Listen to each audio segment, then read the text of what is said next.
I wrote She Took Justice, the Black Woman, Law, and Power, because I've been researching and writing over several years, and I started to see these Black women's stories in which she was either a plaintiff or defendant, or she was using law to liberate herself or using law to liberate her community, challenging unfair laws based on race and gender. And I said, why don't I know more about these stories?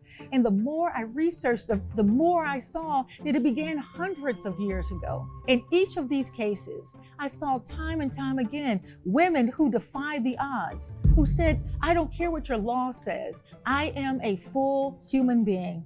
And they then would bring their own lawsuits demanding their freedom.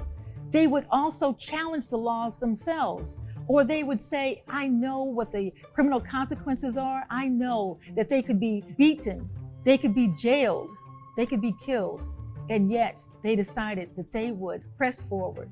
She Took Justice is inspiring for our young people. They need to know that these women existed, that Queen Nzinga, the warrior queen in Angola, fought the Portuguese to try to stop the slave trade, and that the Black witches of Salem existed, that it was empowering to have Phyllis Wheatley, the first Black female poet who was published in North America, to have to prove that she's creative. That creativity, that brilliance is what we see in the work of Toni Morrison today.